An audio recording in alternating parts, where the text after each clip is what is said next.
நண்பர்களுக்கு வணக்கம். நேற்று தினம் நண்பர் ஒருத்தர் பதிவு போட்டது ஒரு ஃபோட்டோ அனுப்பியிருந்தாங்க. ஃபோட்டோ அனுப்பிட்டு இந்த ஃபியூல் பம்ப் அசம்பிளி இருக்குமான்னு கேட்டிருந்தாங்க. நம்மக்கிட்ட வந்து எப்படின்னா ஃபியூல் பம்ப் அசம்பிளி இருக்குது, ஃபியூல் பம்ப் பாடி செகண்ட்ஸில் கிடைக்கும், ஃபியூல் பம்ப் மோட்டர் நல்லது கிடைக்கும், புதுசு கிடைக்கும். ஸோ இந்த மாதிரி எல்லா விலையிலையும் வச்சுருக்கோம்.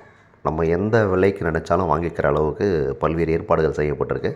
ஸோ மெக்கானிக் நண்பர்கள் வந்து என்ன நடந்தாலும் சரி, எதை உடைச்சாலும் சரி, மிகப்பெரிய செலவழிக்காமல் ஒரு குறைந்த செலவில் செய்யக்கூடிய எல்லா விஷயங்களும் கொடுத்துட்ருக்கோம்.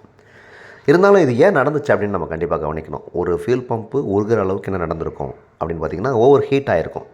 ஓவர் ஹீட் ஆகிறதுக்கு என்ன காரணமாக இருக்கும்? அடுத்தது பார்த்திங்கன்னா, அதாவது குறைந்த அளவு பெட்ரோல் வச்சு ஓட்டுறது ஒன்று.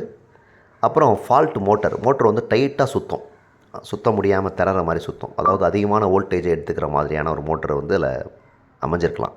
நம்ம ஏற்கனவே பதிவு போட்டிருந்தோம். ஒரு வாட்டி ஒரு வண்டி வந்து சார்ஜே ஆகலை. சார்ஜ் ஆகிற எல்லாமே நம்ம செக் பண்ணி பார்த்துட்டு லாஸ்ட்டில் பார்த்திங்கன்னா ஃபியூல் பம்ப்